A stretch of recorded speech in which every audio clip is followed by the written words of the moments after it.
What's going on, everyone? This week, Pear, the curse of man's greatest weakness, strikes again, and death, taxes, and Australians winning an NBA championship.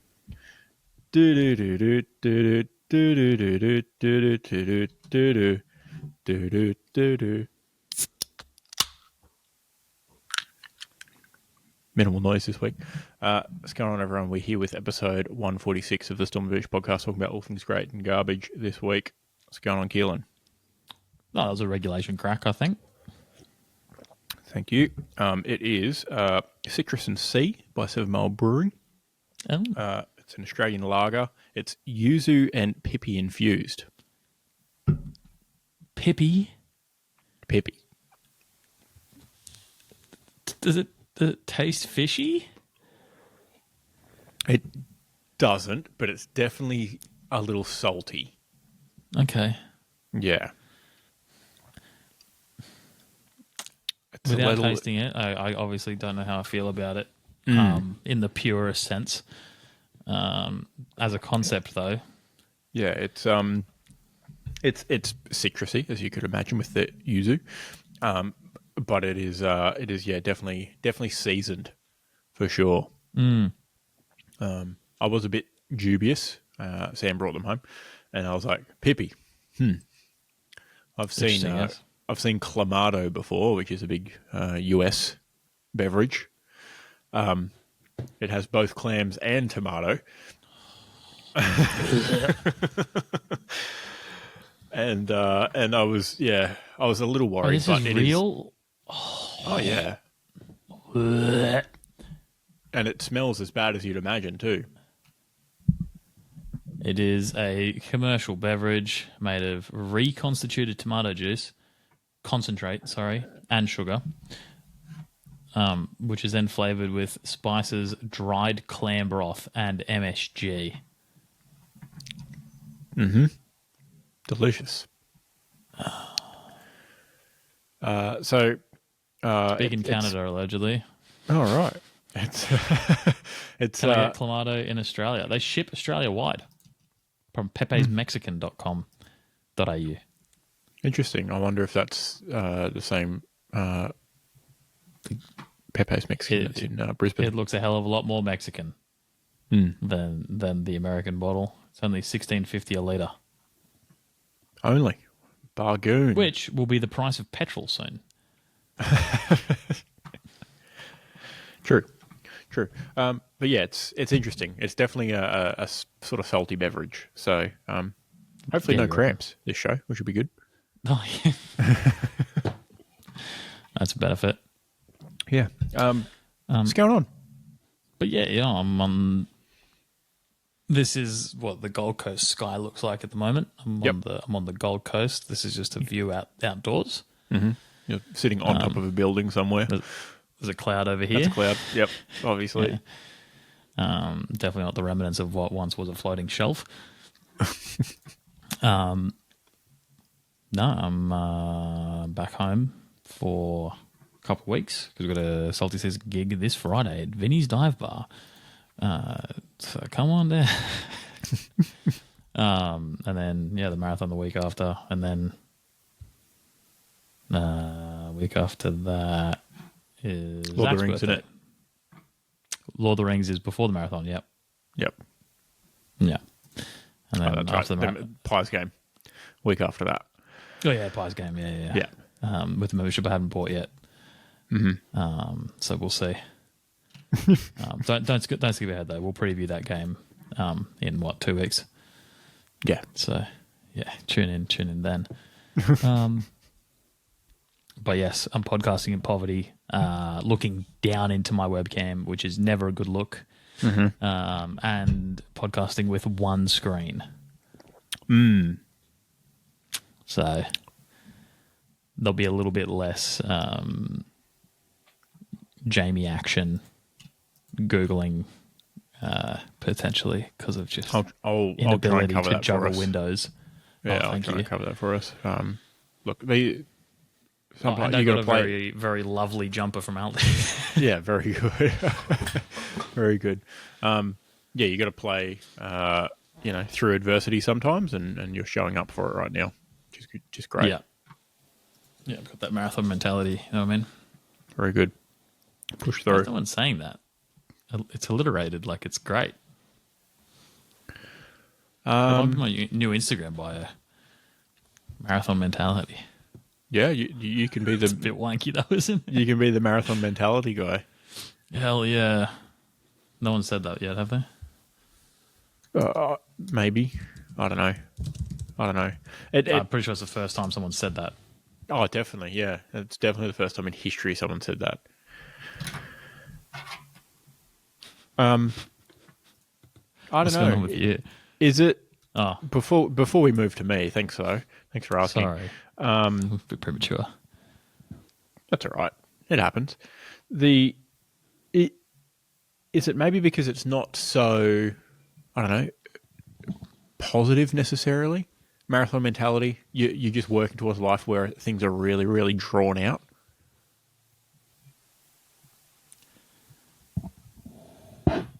Yeah, but I'm pretty used to really drawn out things, to be fair. I seem to go the slow road along a lot of things, so I'll take it.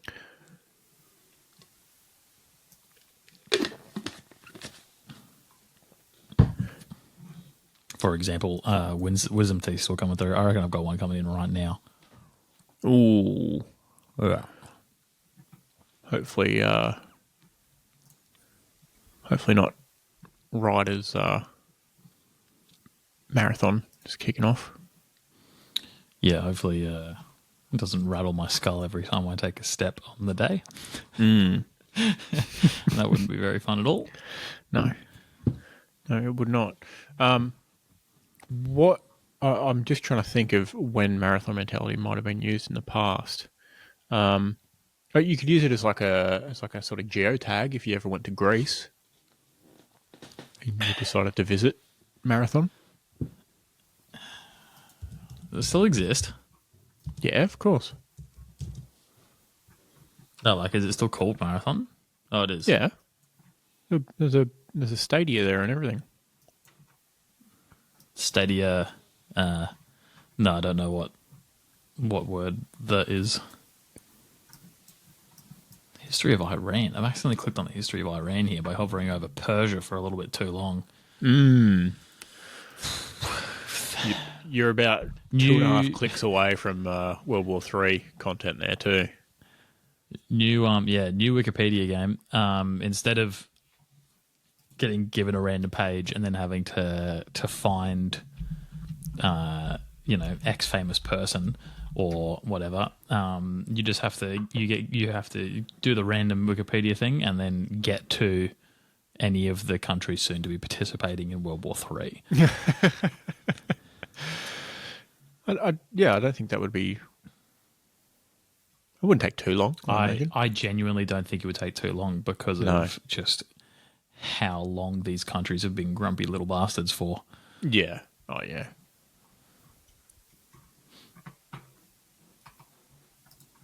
Definitely. What is going on with you, though?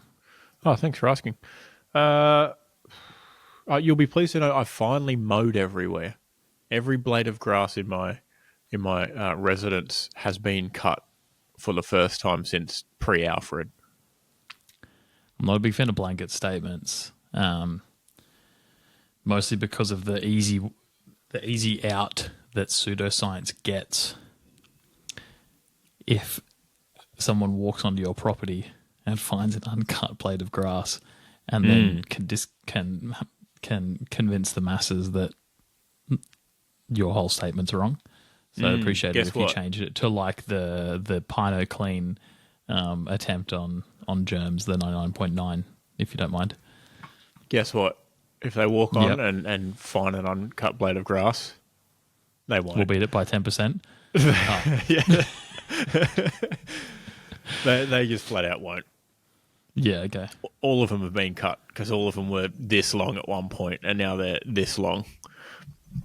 That's pretty well. How do you not? When like you roll over one, and then he's bent over at the height of the rest of them. How do you know you didn't do that somewhere along the way?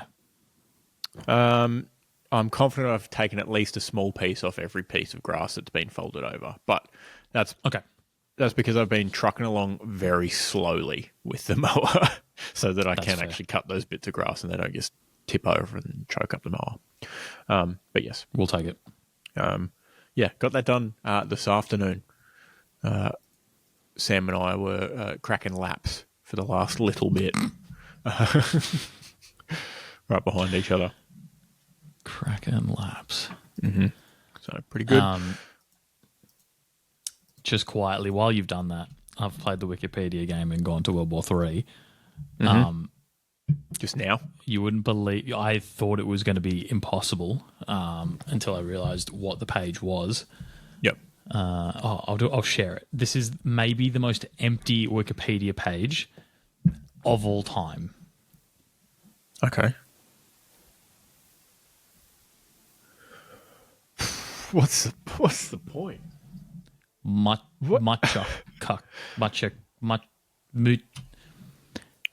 Oh, there's a talk option. I think I crashed the web page. But importantly, all you have to do is go to Mexico. Oh no. I don't know if it's me or him. What's happened here? But that was me. That was I dropped out there for a moment. Yeah, I think someone just turned the router on and off, potentially. possibly. Look, that certainly looks like one of the biggest wastes of time of a Wikipedia page I've ever seen. Sorry, I'm just outsourcing tech support. Yeah, so it's actually really easy. You just go to any country page, and then you scroll down to like the dialing code or whatever this thing is, and then you just go bum bum bum bum bum around, which is a real song that is surprisingly not trending yet. There you go. Yeah. Bit too on the nose, It took us maybe. less than 15 minutes to get just a little bit political. Don't blow each other up. That's my official advice. So damn if you do, and Saddam if you don't. Nice. Bum around. Very good. That was a bit too easy, wasn't it? Yeah, even one sentence into that page, I was like, "Oh, this is going to be tough, isn't it?" Yeah. What else been going on? I got a trim yesterday, which was nice. Figured out the actual opening hours of my local barber, which are Monday, Tuesday, every second Wednesday and Saturday. So I think I'll just commit to going after work on a Monday or a Tuesday. $30, cheapest haircut I've had in a while, so I'll stay going with them 15 minutes each way drive rather than half an hour, so that works. Given that you're in the barber for all of 5 minutes, they are absolutely picking your pocket. Yeah. I had an apprentice cut my hair yesterday as well, which I don't mind. Grows back, so it doesn't bother me. But all for doing my part for the community to help a young man learning his skill.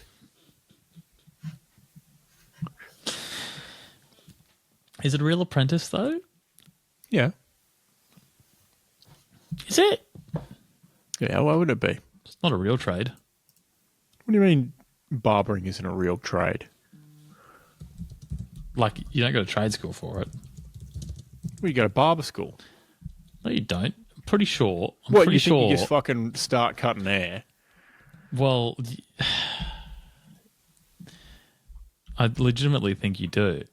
You're not a hairdresser. You're not. You don't have a cert 2 in cutting hair. You go to TAFE and you get a cert 3 in barbering. That's a real thing. So stick that up your education schnoz. Holy shit, it's a real thing. Yeah, that's why they have the certificates on the walls. Certificate to be a barber. They have those. Yeah, it's usually right next to the poster of the Metro-looking guy with 17 different haircuts. And you go, I get distracted. I'll have a number 4, thanks. I get distracted by the the hair that doesn't make any sense with how we know gravity to work. Yeah. Photos. Yeah, I'll have a number 3, thanks, which is a mohawk that has 6 individual large spikes. If you could just pull that off for me, that'd be great.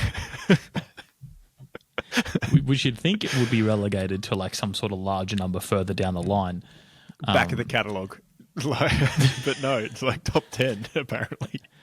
But yeah, much like a Chinese restaurant, the number you'll actually be ordering is the 42. Yeah. So what is actually the difference between a barber and a hairdresser then? Just if you learn how to use a straight razor? Like I think it's probably the reliance on clippers versus scissors, I'd imagine.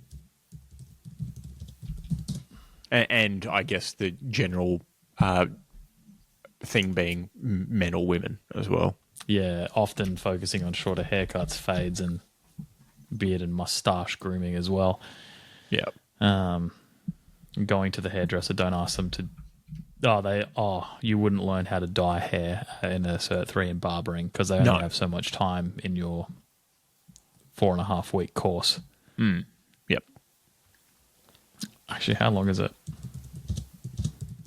I don't want to seem like I'm talking down about barbers. They're an integral part of society. I'm not. It's just that no barber knows what to do when I walk in. Yeah. Yeah. Here's some evidence. That's one for the YouTube viewers. Mm-hmm. Print course information on campus or traineeship. I'm going to go with on campus. Should we study in Greater Brisbane, Sunny Coast, Darling Downs, or North Queensland? You could probably go to North Queensland. I've just chosen Brisbane. You were too slow.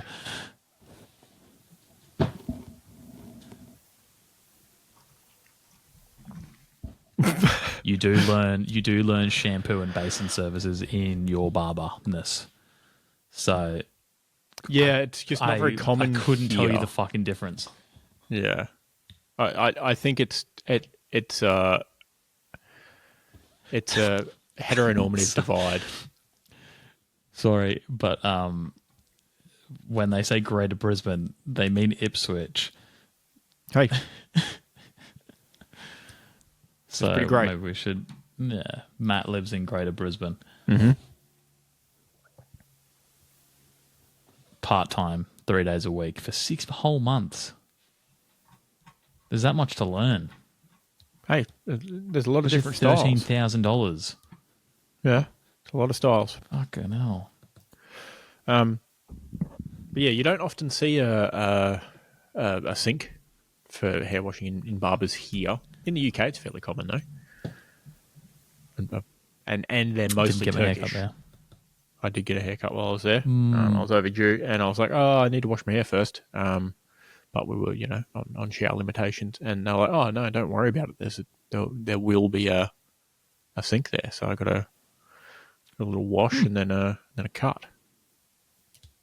It was a Turkish barber. They give you a coffee instead of a beer. I don't know, but it would have been nice because I was there when it opened, so it was early. They do that. They're the ones that do the thing on the sand. Yes, I believe so. That's a vibe. Yeah, it's very cool. They do have good chai as well. It's actually quite hot sand. Good chai as well in Turkey. Oh. Especially their apple. Very tasty. Fucking hot though, because it comes in tiny little like glasses. So like they pour it and then you got to wait 20 minutes to drink it because you can't pick it up. We're just going to skip over that. You had to say glass. Well, that wasn't a porcelain teacup. It's almost like saying denim jeans. It's like, no, jeans are denim. Yeah, but I had to differentiate between, like, I couldn't say, teacup because it's not a teacup, it's a small glass. It's okay. It was a chai glass. English is difficult. There's just anyone that English is a second language is going to be confused there for a moment. I could say chai tea if you'd like. That's just TT. No, it's okay. Thanks, though. Do you reckon a barista would get annoyed if you walked in and ordered a tea coffee instead of saying chai latte? Oh. No, that's a tea. That's a tea with milk. Yeah, Whereas but not a tea, but not a white with one sugar. It's no, a tea with not milk, one but not a tea yeah. with milk. If that makes sense. Yeah. I don't know who came up with the term dirty chai, though. Doesn't make any sense to me. Someone who left the tea in there for too long. No, it's tea with coffee. Oh, for fuck's sake. I mean, chai with coffee. And it's for those who want the sweet, delicious taste of chai with some actual fucking beans behind it. Grow up. Just get a coffee. Fuck off. It's one of those drinks you order when you're sat at breakfast and you don't know if you're going to go sweet or savoury, and then you go savoury, but you need a consolation beverage. Just get a cappuccino. I know you do breakfast every time. Oh, okay. Just get a cappuccino. That serves the purpose. Cappuccino. Chocolate on top. I'm not here for the chocolate on top. I'm here for the. That's the sweet bit. Well, I get that.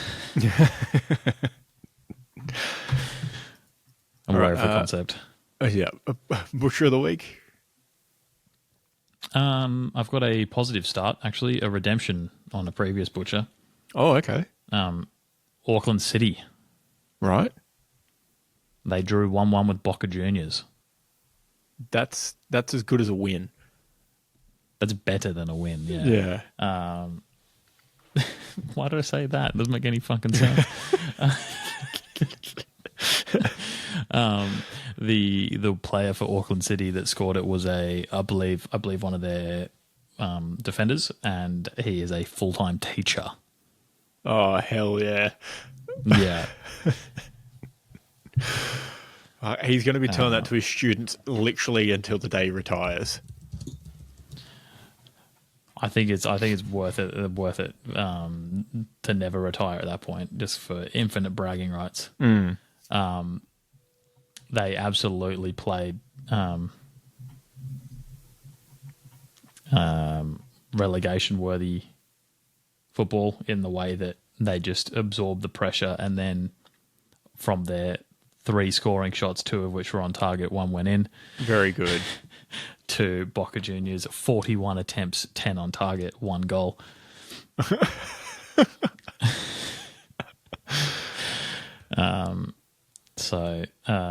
Look, both teams aren't getting through. I think definitely now, but look, they went out without they didn't come home with no points, which is good for my friends across the drink. Definitely, I just want to get this guy's name. Shout out Christian Gray. He will forever. Nah, that can't be real. That's his name. That's wild. He doesn't have a picture, obviously. At school with the exact same name. No, he doesn't have a card on FIFA either. No. He can live out his life telling people that he drew a match with Edinson Cavani. The Matador. Yeah. I've searched Christian Gray FIFA card. Oh, player profile on Transfer Market 2025. There you go. He was born in 1996. Interesting.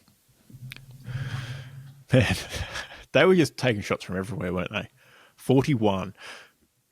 I'd love to see the heat map. Yeah, those shots taken. Testing the keeper, just keeping him on his toes. But the problem is none of the football channels I follow are going to analyse this. Yeah. I imagine lots of deflections, lots of body on the line sort of stuff, because there was 20 corners to Boca Juniors. That's so many.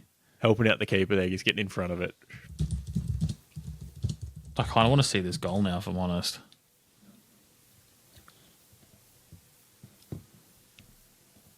Just going to scrub through. Boca Juniors did score first, go figure. Who would have thought? Oh, from a corner as well, actually. Oh, it was so cheese. So it was off the inside of the post into the keeper's head. Oh, no. And then Really? into the goal. Yeah. Bit of a meme. Poor fella. Judging by these highlights, they were literally taking shots from everywhere. This one almost went in from about a kilometre away. Yeah, there was a few off the woodwork too. One off the woodwork into the back of the keeper and just fell. Didn't go anywhere, luckily. Auckland City's goal looks so unusual because it's like the emptiest penalty box for a corner I've seen in a long time. There's not many people scored from it. Yeah. Boca Juniors fans behind the goal quietly losing their minds. As you can imagine, quite a few Brazilians have made their way into the US for this. Not many Kiwis have. Tell you what, the keeper's had a few absolute screamers, though, to hold on to that draw. There was nobody, I wouldn't even say back post for the Auckland goal. There was no one from the penalty spot back the other side of the goal in the box. Yeah, you've just got no excuse at that point, do you? Everyone was front it's post. actually just bad. Yeah. And somehow he still found himself in a one-on-one marking contest and then just the keeper. Yeah. Auckland City were like, let's not put everyone attacking this corner. And then Boca Juniors were like, oh, okay, well, I guess we'll put some other people up. We're halfway line with your other boys. No worries. Yeah, exactly. It was just like, Auckland were just like, all right, everyone clear out. We'll just get into Tony Lockett and see what happens, basically. And everyone ran towards where the ball was and just cleared the space for them. Well, credit to them. Full credit. Now to get negative. Mm-hmm. Do you want to do one? Sure. Butcher of the week, Tyrese Halliburton's Achilles tendon. It's a unfortunately timed injury in Game 7 of the NBA Finals, obviously, but had a calf strain mid-series. Shout out Kendrick Perkins for getting one take right ever as an NBA analyst, saying that previously he had told Kevin Durant that he shouldn't be playing on a calf strain. He'll do his Achilles, and 2 days later he ruptured his Achilles. Same thing happened to Halliburton. So yeah, I don't know. Tyrese Halliburton's Achilles tendon, Butcher of the week. Tough on the replay. Tough on the 17 instant replays that they did. Yeah, I mean, it's what they're always going to do. They did it to KD. They'll do it to anyone. Mm-hmm. I actually put it in there to meme on the Achilles. Obviously, it's rude to talk about an injury and make a meme of it. Yeah, I put it in there because of the post he did post Achilles surgery. Okay. And it's a bit of an essay or whatever, and then he finishes it with a bit of a Jesus moment. I was like, fucking, do you want sympathy, or what? Because putting the Jesus thing in there is making me feel sorry for you. But yeah, massive post. And look, I felt, you got to feel bad when an athlete does that. But I don't think it takes anything away from the championship itself, given that, funnily enough, managing athletes is part of the job. Part of it. Of a professional sports team. Yeah, we'll get to that. Don't skip ahead. Yeah, don't skip ahead. I didn't say the name of the team that won. So yeah. I guess a butcher of the past 2 months. NBA players in the playoffs wearing the number 0. Three Achilles done in these playoffs. Damian Lillard, Jason Tatum, and Tyrese Halliburton. Oh. All wear 0. All did their Achilles. Well, it's not a real number, so no, it's not. But it does count. It shouldn't. You can even do double 0 if you'd like. That's even worse. I I'll have a die on that question. hill. Is I hopefully have an answer. is the Achilles tendon just on one side? It's at the back, isn't it? Yeah, A but big is it just juicy on? thing up the back. Is it just on one? What's the other one On called? one. Oh, Because Achilles only had one weak spot. Because he was held by that foot. did you hear that? I did. Okay, cool. Thank you. I didn't because I'm on the wireless headphones. So he was held by both feet. There you go. He was pinched. He was pinched just by this. That's not what the story says. Hold on. It was translated from Greek. Tough. Do you Just reckon like do you reckon Achilles went into the Trojan War with a calf strain? That's what really happened.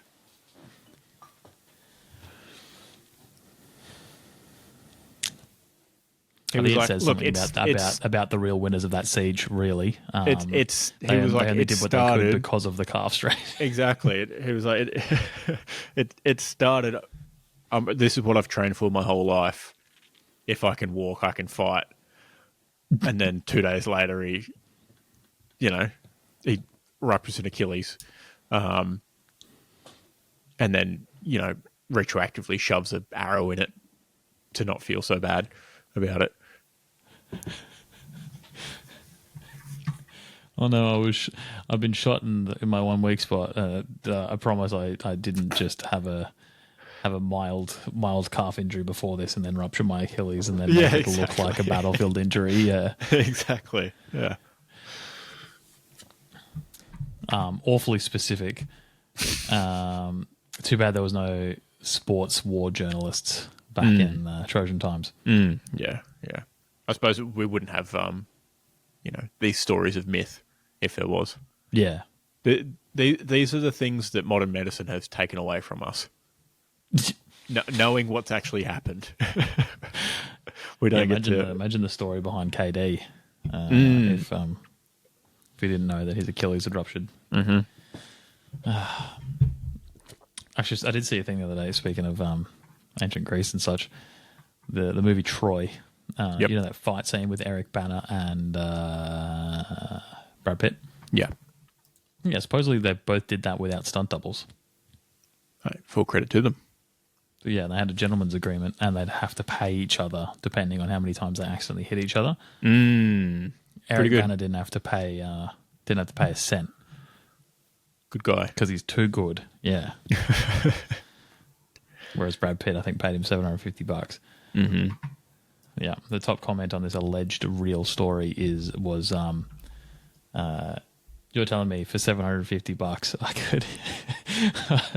I could hit Eric Bana 10 times. Worth it.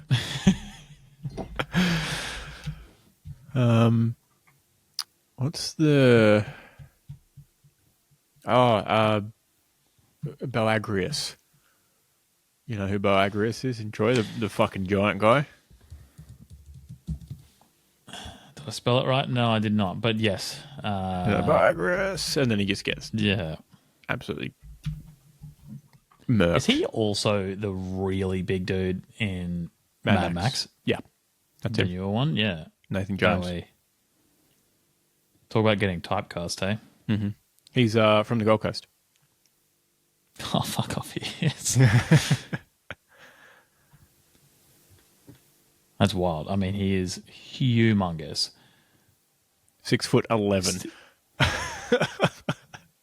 6'11", 156 kgs. And he's not fat.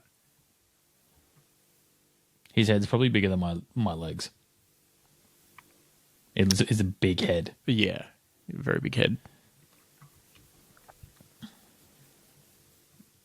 I'm watching involved the in Achilles versus Boagrius fight in it right now. Yeah, nice. Very good. Might have to rewatch Troy in its entirety, I think. He was only involved in 8 armed robberies, so not a terrible guy. I love that in the fight scene, Boagrius, biggest dude on the fucking planet, is throwing spears in the start of the Yes. fight. Like he doesn't want to Get close. come up close and personal with Achilles. Yeah. Yeah, I mean, rightfully so, because 2.5 seconds. Spoilers for the 2004 film Troy, based on the ancient Greek myth. Yeah. I mean, is that a spoiler? Spoiler warning. Is that I fair think at this it's fair point, enough. or Yeah. I can continue? Do you think? Yeah, cool. I think so, yeah. They can pause and go watch it now yeah. if they'd like. Brad Pitt does Matrix level stunt stab Yep. into his trap and kills him 2.5 seconds into the fight. So Yeah, but Ogris gets found out pretty quick. He gets I got found out distracted. pretty quick of why he was actually a yeah. ranged unit and not yeah, a melee unit. yeah, lines up. He wasn't actually wearing any armor, so Yes. most people were thinking it's because they didn't have enough bronze to cover him. No, it's just because he's a ranged unit. Yeah. Yeah. That, and, he probably works better as a ranged unit anyway because he can just stand behind people and throw spears over them unimpeded. Big range. Yeah. All right. I forgot that everyone was in this film. Oh, so many people. Yeah. Just scrolled to Orlando Bloom. Orlando actually. Bloom was Paris, wasn't he? The city or the... The person. Oh, sorry. Close. Because I don't think it was founded by that point.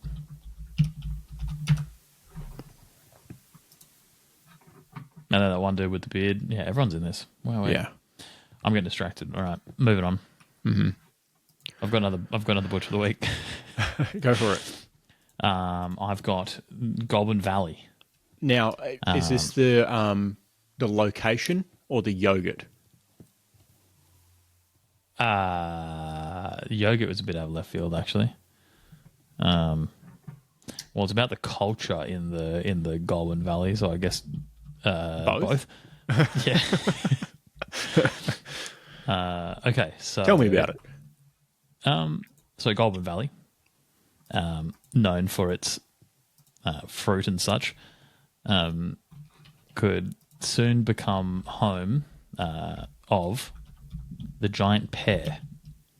A $1.3 million landmark to be built in the regional centre of Goulburn Valley to attract tourists. Now, hear me out. It's 2025. I'm hearing. I don't think giant fruits, vegetables, shellfish, anything of the like is worth $1.3 million for tourist reasons. Don't know how they're paying for it. If it's my pennies, then I'll be furious. Surely it's going to be funded by Pear sales, right? By the big by Big Pear. yeah. That's only an early estimate, by the way, $1.3 million. And as we know, any group seeking government and stakeholder support, the early estimate is almost entirely under budget. Yep. Just to get it past the pipeline. Dude's name is Mr. Varapodio, and if that's not the perfect name for a snake oil salesman, I don't know what it is. According to their report, it could inject alleged $2 million into the local economy just from having a big pear. What are they charging to take photos with the pear? How does this work? As far as I can tell, nothing. It's just a large, presumably fiberglass covered pear frame.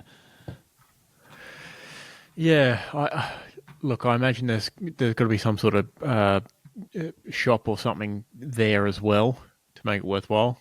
While you go see the big pear, go buy some local wares, i.e. while you're looking at the big Pears. banana, you go buy a Bunnings snag. Sorry, not the big prawn. You go buy a Bunnings snag. Sorry, I Pretty scrolled sure past the big banana on the you screen. do the slide thing out the back. Yeah, exactly. You Yeah. do that. Yeah, while you're in the The big Bunnings car pineapple park has a music festival. trying to get a photo with the big prawn, while there's a billion people trying to get into Bunnings, then you just go get a snag. Interesting. Another big thing on the list. Yeah. Apparently. Well, maybe. See, what it doesn't have going for it, like the big banana does, is that it's not just on the one road people drive on. Yeah. Yeah, They've I think forgotten that part. Is that people driving south have to go past the big banana. correct. Soon, And people they had won't to be, go and past. soon, no one will be going fucking past the big banana. Correct. Yeah, exactly. And people had to go past the big prawn as well. Yes. And now they don't. And look what happened to Look it. what Now happened. It's a meme. It fell into It's owned by fucking disrepair, Bunnings. and now Bunnings has to look after it. It had to be bailed out by one of the biggest things in Australia. You're probably wondering, why is Ballina Bunnings the least profitable Bunnings store out of all of them? It's because they have to clean and upkeep the big prawn. Mm-hmm. And he had I'm not his. looking at any of the financials for that Bunnings. It's all assumption. It's just that, and he just had an antenna ripped off by the cyclone as well that they had to repair. Wait, only one though. Yeah, That's pretty good. yeah, not bad. The problem that Bunnings is going to run into is that they're going to end up owning a heritage listed big prawn. Yeah. Yes, correct. They'll have to repair it with prawn based materials. I've just got a message from my father saying, "Are you going to the footy on Saturday?" Oh, I don't know. Are you, Keelan? Did you message my father and ask if I'm going? I did message your father and ask. Oh, I did not. No. You could be. Although I think you said, before the show, I believe you said, actually, I don't really like footy that much anymore. I just do it out of obligation for this show. But any chance I can get to avoid the footy and do something else, that's what I will be doing. There's about 17 better things to do on the Gold Coast than go to the footy. I believe that's what you said. Yeah, that's exactly what I said. You forgot the part where I said NRL's the superior sport or something as well. Yes, of course. Yeah. Of course. It's definitely not that I just don't want to see the Demons play. But Because they're stinky. But you could go see the Gold Coast Suns play. You don't have to watch the Demons play. You could just watch the Suns players. Have you considered that? Look, you can spin it however you want, but ultimately the Demons will be on the field in front of the field of view. So tough bickies. I did see the Suns throw a bit of slander at Deeds fans. Good. Ben King was getting prepped for the game with a charcuterie board. He's packing his meal for the game with a charcuterie board. So maybe That's pretty Demons. Yeah, maybe I'll see if I can sneak in a little board and a bunch of little individual baggies of snacks and make a charcuterie board to have in the stands. I would go if you brought charcuterie. It wouldn't be that hard to pull off. I think you can bring it in just fine. There's no way they stop you from bringing in a cutting board. That's the only question mark, but I just put it like in my waistband at my back. And under my shirt. No, don't do that. Just put it in the bag. It'll be fine. All you say is, I just like this because my hands get jittery and I put my cup of beer on it. I haven't been the same since I got back from Afghanistan. And they're like, no worries, sir. Please come in. I haven't been the same since I got back from my B-2 bomber mission into Iran. Fucking nailed it, though. Straight down the exhaust chute, I hear. Yeah. Yeah. I did stick around to find out. Do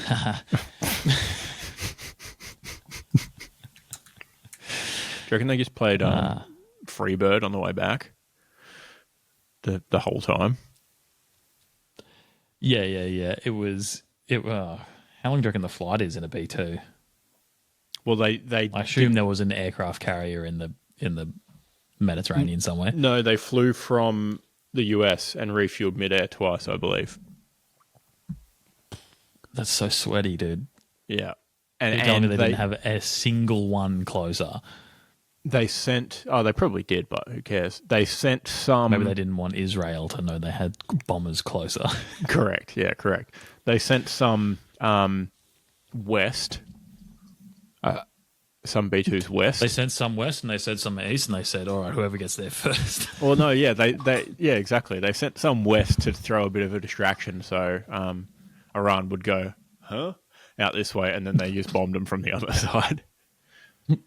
That being said, like, it's not exactly easy to see them, funnily enough. Stealth bombers, who would have guessed? Their radar footprint is the size of a hummingbird. So... well-known tiny bird. Yes. And these things are fucking enormous, these planes. Fuck, if they went west out the US, if the Japanese saw them, they'd get a little bit PTSD, wouldn't they? Fucking hell. Yeah, probs. But yeah, they went very sweaty. They refueled midair twice and apparently went no comms on the way through. It was all just planned out so no radio comms, and then they'll probably, I imagine they were yahooing and blasting Freebird through the speakers on the way back. The whole way there was just bam, bam, bam. I'm going to keep doing the bit, and we're going to get that song trending. Do you know how many monthly listeners the band that has that has? Because I reckon it. I checked the other day, and I reckon it was no more than 40,000. Mm-hmm. I checked like the day after I saw it in the news. Do you reckon they've gone up?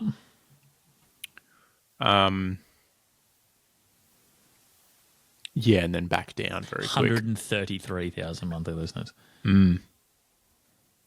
Pretty good. 1.7 million plays. Check in next week when we'll find out if Bomb Iran bracket 1980 version, because they did do another version 87. Is over 2 million plays. We'll find out.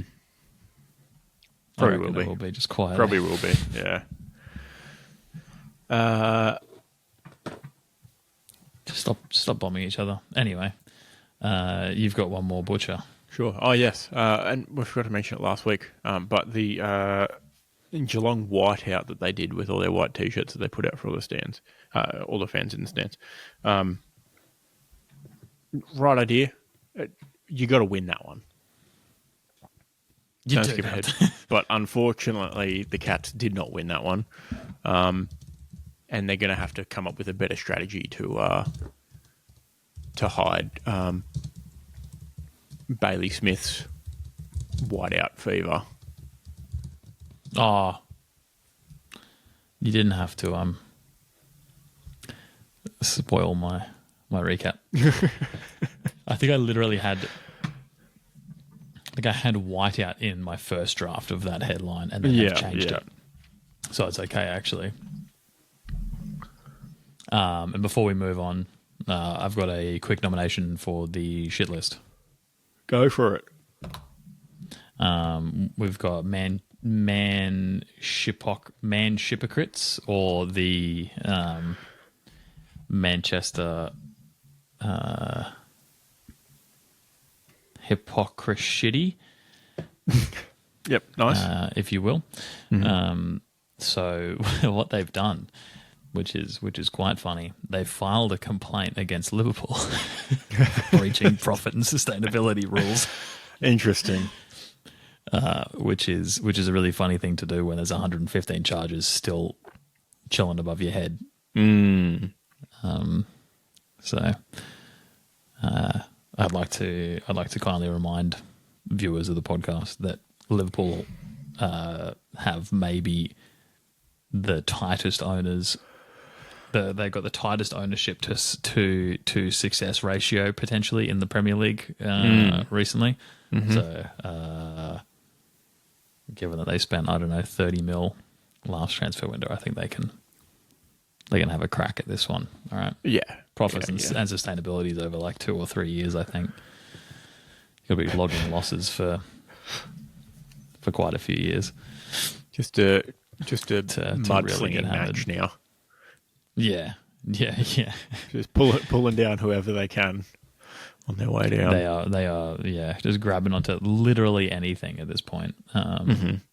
And funnily enough, Liverpool's spend at the moment is a big number, so easy to hold on to. Fair enough. Speaking of what you've written there in the outline and Achilles being written above it, I read it as man Shippocrates. You would have been so confused then. Yeah. Well, it does come from Greece, doesn't it? From Hippocrates. Oh yeah, I think so. I think so. Yeah. So there you go. I'm not going to Google it. So there you are. All right. AFL recaps. This is where I've done absolutely nothing, so I just whip out some fresh off the dome freestyle. See how as we long go. as you've got the scores, because I haven't written them into my recaps at all. That'd be swell. Sure thing. Okay, Thursday cool, night, Optus Stadium. Oh, thank you. I'm just gonna Go again. Yeah, could you stop fucking talking over it, please? Just Thanks. Third attempt. I can't hear it, so I can only assume it's done. Yeah, no, that's all good. Thank you. Okay, sweet. Not used to having a real life physical button. So, very good. Thursday night, Fremantle 16-8, 104, Essendon 9-9-63. Unfortunately, I'm going to take the easy one right out from underneath you. Sarong did everything so right in the purple team's dominant victory against Essendon. So good luck coming up with literally anything else. Very good. I was just going to go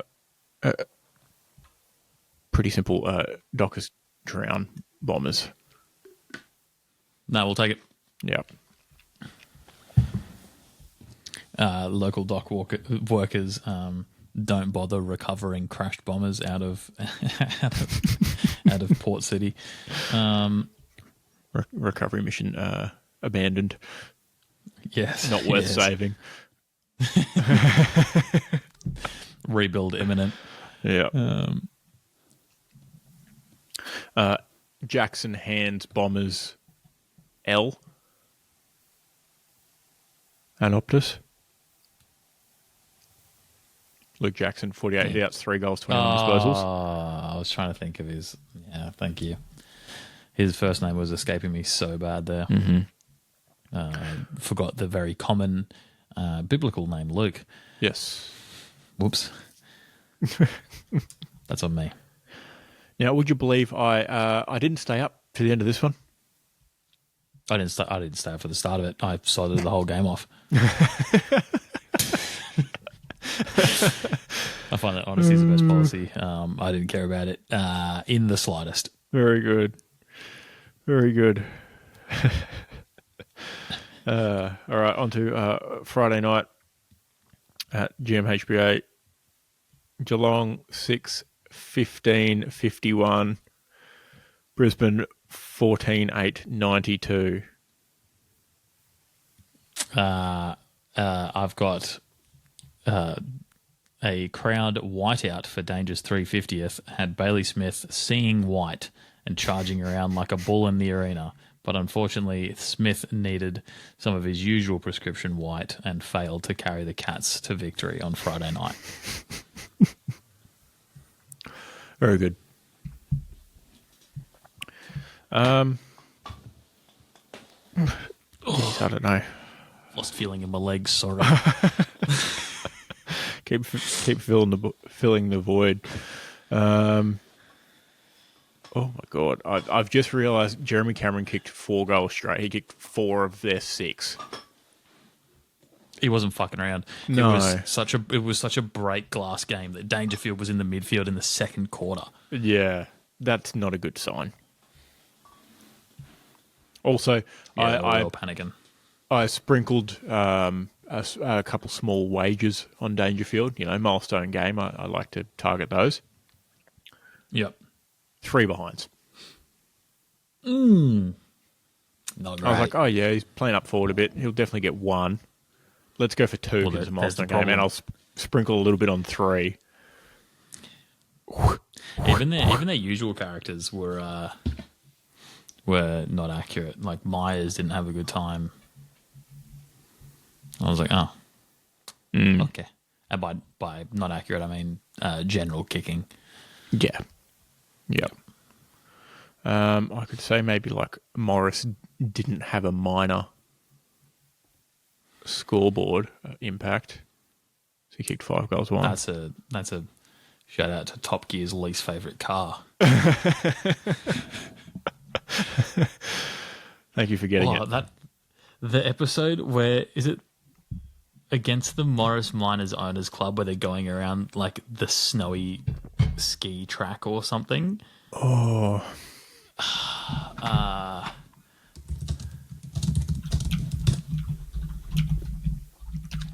Well, this hasn't. I've got when they've skied behind a car and when they raced the French Red Bull skiers.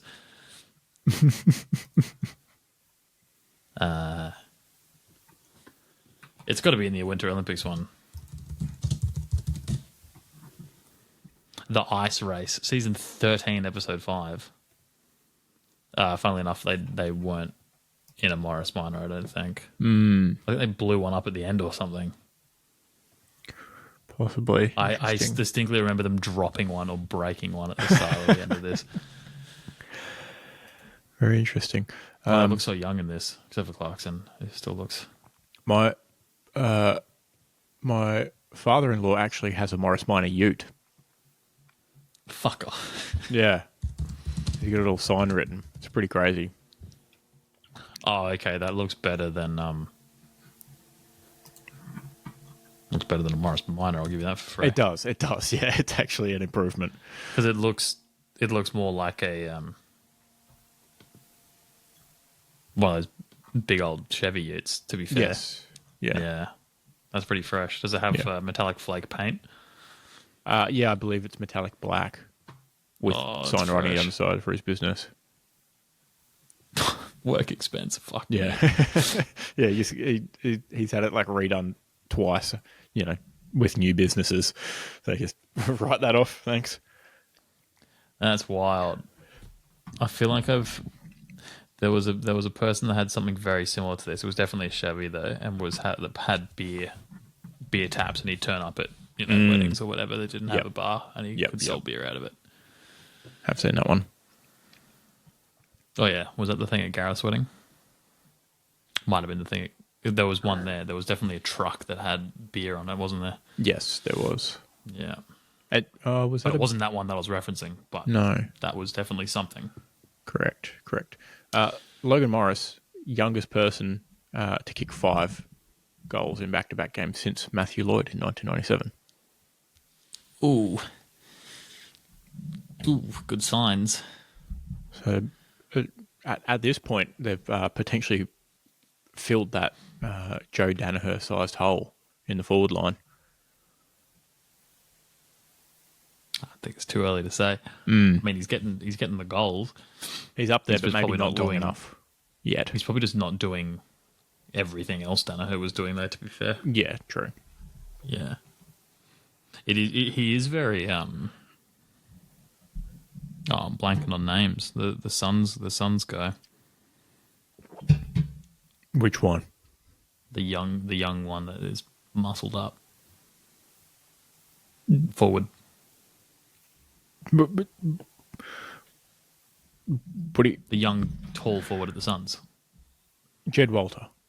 Yeah, they're cut from the same mold. It's just one's tan and one's pale. True. Yeah. Yeah. Yeah. That makes sense. Yeah. But yeah, what I'm trying to get at is they're definitely targets.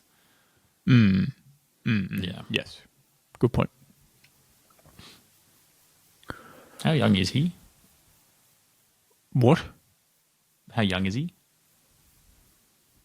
In this record? It doesn't actually say. I want to say 19. Yes. He's 20. Yeah, okay. Doesn't look a day older than 19, so. Give it to him. No. Only 10th of May was his birthday, so only freshly 20. Missed it by that much. Yeah. Yeah. All right. Saturday we had at the MCG, Carlton 10-13-73, North Melbourne 13-6-84. Wowee. Strap in. This one's got some stuff going on. Sure. New Western Australian, Tasmanian, North Melbourne Kangaroo and Shinboner, Jack Darling, took Shinboner spirit to the next level during Roo's surprise victory against the Blues. Darling, in what can only be described as a motivational effort from the pensioner, got his shinbone out early in a rallying cry for the young Roos team. I can only assume this is what motivated them to their dominant second and third quarter, kicking 12 goals to the Blues, 3 in the middle 2 terms. For those who didn't watch, I'm referring to when supposedly Jack Silvani's boot ripped open Jack Darling's leg. Yep. Pretty early in the game. Yep. It's pretty bad. It was gross. Gash. He was interviewed at quarter time or half time, and they said, doctor said can't stitch it up, worried about it getting infected, so we just kind of bandage it up and pull the socks up. I was like, fuck, dude. And then there's clips of him like laying down chase down tackles. For starters, he's like 35 Ancient. or however old he is, and he's got his legs open and he's still laying those tackles. I was like, what a guy. Yeah. Pure effort. Yeah. What have I come up with here? With a big shin boner out on the field, Carlton fans were left with blue bags after another poor performance and let down against the Kangaroos. They kicked. I didn't realise Carlton kicked 5-5 in the last quarter to nothing. I've got a stat to none, and they still couldn't get it done. Completely nothing. Yeah. Stat for you. Winning with a scoreless last quarter. North Melbourne's win over Carlton was the 81st time a team in the VFL AFL has won a game despite going completely scoreless in the fourth quarter. Wow. The Roos were involved last time this happened when they played Melbourne in round 15 last year, which was Melbourne 11-4-70 led North 5-7-37 by 33, and then Melbourne didn't score in this case, though, unfortunately, in the final quarter, and North lost by 3. In their history, North Melbourne have won 6 games without scoring in their final quarter. Pretty good at it. But they've all very heavily VFL weighted. The last time they achieved this was in 1958. Okay. Okay. Makes sense. Pretty wild. Shout out North Melbourne for getting, their 4th win of the season. Still 16th, unfortunately. Look, it's not going to move them up from 16th, but I'll tell you what, it's really going to lock in that they're not going to get first pick. Yeah, they're very much locked into not last at this point. Yeah, which is good for fan morale, potentially. Yes. I guess. A few more gutsy wins. Just quietly, Carlton... is it Carlton that chose... No, it was West Coast that chose the draft pick from Hawks instead of the draft pick from Carlton at the end. Yeah. That's right. So Carlton's doing Hawk a favour here. Yep. By just sandbagging their way into a Hawk dynasty pick, potentially. So we'll take it. Okay, then we had at Adelaide Oval, Port Adelaide 7-10-52, Sydney 9-17-71. Going for short and sweet. Port poop pants against usually stinky Swans. Very good. And off the top of my head, I might just say that Ken's clearly not a fan of scat play. Despite Joel Afadi's poor performance, the Swans still got it done.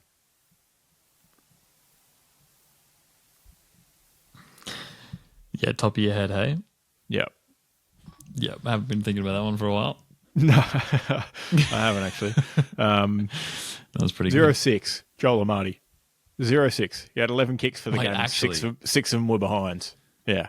good. See, maybe when I'm searching for quick things to pull into my recaps, instead of searching by most goals, I should be searching by most behinds. Yes, correct. Because that is shocking. Mm-hmm. Yeah, you got to put the BBL filter on sometimes. Yeah. See, he's got the most behind.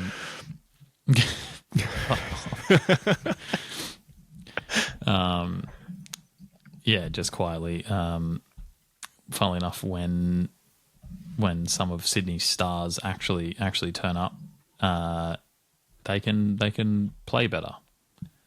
Who would have thought? And obviously they had Paps and Goulden back in the lineup, which is going to help. Yep.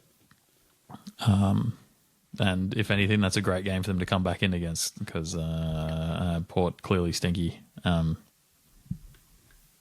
that's a good, nice little confidence boost for them. Come back in and have potentially an easy one. Definitely. Goulden logged 18 disposals and probably didn't drop the ball once. So, very clean man. Probably not.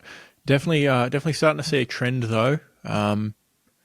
If you're a goal kicking consultant, you're probably going to make some good money over the next couple months. The goal kicking consultant. Sure. Yeah. Yeah. Him. Or anyone who can kick reasonably straight that could market themselves as a goal kicking consultant. There's a few teams around that are needing a hand. I can only assume that Amadi kicked them all from immediately in front. There was definitely one that was immediately in front and it was bad. Oh, did you actually watch it? I saw that one. Okay. As they were discussing saw that one and his went, misses. oh, fuck this. Yeah. I am done. On him, yeah. Oh, they probably shouldn't be talking about his misses, to be fair. Not very nice. Talk about what happens on the field, yeah. Yeah, correct. Yep. Right, Marvel Stadium. Come on. Nothing? Okay, that's fine. Yeah, very good. Yeah, thanks. Collingwood 16-12, 108. St Kilda 11-8, 74. Whenever you feel down, just remember you could have been born a Saints fan. Good one. Yeah. Because, my goodness, I was shopping on one of those AFL non-official sites earlier that do like funny ones. Oh, I sent a photo earlier in the group chat about what shirts I was buying. One of those was the Chol one. Well, I ended up buying Chol's Royce actually. Oh, nice. I like that. Him standing in front of a Rolls Royce. Yeah, very good. But the Saints one is just the Saints logo with the stick figure. And it's like, it's like I'd like to see one fucking final in my lifetime or something crazy, something. I'll find it. You can think of your thing, and I'll go find the exact caption on this shirt because it was too good. Sure. I was going to say.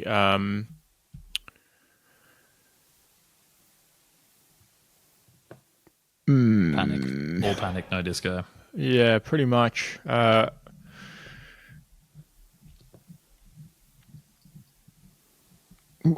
Woodworking holy men, not good enough to hold up the Saints. I don't know. Mason Wood 3-1. Hell yeah! Can we? So I can't get behind a Saints Saints spin. Yeah, Saints, hell yeah! I just can't. Yeah. The website was called The Carlton Draft. Did I get scammed? Oh yeah. No, it's a website. They're the I don't know ones how who they do can all use the... that name and then aren't affiliated at all with. Yeah, I don't Sorry, know how. it was the Saints logo with the stick figure, but the Saint has 1 foot on the Premiership Cup, and in the top section of the crest it says "Just once before I die." Yeah, Might be waiting a while. yeah. Older Saints fans, don't look now. No, it's not. Now is not your year. Pack it up. Think about next year. Yeah. Just quietly, they've already got Launceston stuff. Oh, really? For the Devils, they've got Hobart Grasshoppers and Launceston Sharks, Right. which are potentially existing local teams. Who knows? Tassie Toads. Tassie Toads, that's a good one. So glad they're not Tassie Toads though. Like, how did we not think of that in our brainstorming of names? State of Origin took it first, I guess. Yeah, probably also not a lot of toads down there. Being an island, it would have been harder and not much. Bit cold, innit? Not much cane. Yeah, not much cane around. No need for a species that doesn't eat the beetle that Yeah. is killing the other species. More sugar beet sort of territory. I don't beat sugar. Mm. Good one, dude. Next question. Can we send out a rescue party for Nasiah Wanganeen-Malira? Yeah, we could Can get we start into any picketing other out club. the front of St Kilda saying free Nasiah? Just let him go. Let him go. Just send him elsewhere. I think don't send him to Essendon. That would be my only other caveat. You could probably send him, maybe not West Coast, because I don't want to be rude to the bloke. But anywhere else, really. So, if you span a wheel, majority chance you'd end up somewhere better. Yeah. Just vibes-wise alone, really. Well, given the Saints are currently 15th, it is legitimately majority chance that you would end up somewhere better. I wasn't even thinking about ladder position. Yeah.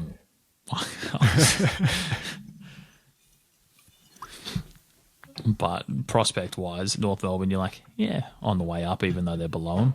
Richmond, yeah, probably on the way up, even though they're below them. St Kilda are clearly on the way down. Melbourne are on the way down. Essendon on the way down. He seems too nice to go to Port Adelaide. Yeah. No, I wouldn't want to send him to Carlton either. No. Did you say North Melbourne already? I think North Melbourne's a good fit. Yeah. On the way up. Especially because he's off half back, right? And they've got Caleb Daniels, so they have two very different half back options. Yes. One at 4 foot, one at 7 foot. So there you go, easy. We've sorted it out. Done deal. All right, on to Sunday. NU Stadium, GWS 16-10-106, Gold Coast Suns 14-15-99. In the Western Sydney derby, GWS defeat the Parramatta Eels. Good one. Yep. Thanks. Very good. I didn't want to dwell on this game too much. Yeah, I mean, I could say what people are saying, fourth quarter, living up to the jumper shades of West Coast. That's been floated out there. Yeah. Could say Suns hit with the ultimate commentator's curse as GWS completely gigantic comeback. Shout out, I think it was Dwayne Russell who said at 3/4 time, the Giants would need something miraculous here. Or the Suns are in commentator good is place. bound to get that right eventually with all the weeks they say they're 1 goal away from a comeback. So yeah. I think he said bar something, massive happening, the Suns are looking pretty good here. And then the Giants kick 8 goals. 8 goals won in the last quarter. You got to not say that, yeah. So, a bit rude, to be honest. That being said, Jed Walter, all-time stinker from just about right in front, tried to walk into it and poke it through. Terrible kick. And Was it him who put 1 or 2 out on the full as well? I guess so, because he had 3 kicks and 1 behind. And I'm almost positive all of them were shots on goal. Normally they would be, to be fair. He doesn't take a lot elsewhere. Do you have 3 kicks for the whole game? Yep. He had 1 free against, and that would have been the out on the full for sure. Yeah. Only 1 out on the full. That's better than you thought, right? Maybe the other one was going out on the full and it was touched because it didn't make the distance. Yeah. But, rough. Noah Anderson had 2 goals and 42 disposals. Tuke Miller had 2 goals and 37 disposals. Matt Rao had 34 disposals, 8 tackles, 12 clearances. But Tom Green had 31-9, a goal and more clearances in a Cyprus rug shop at 16.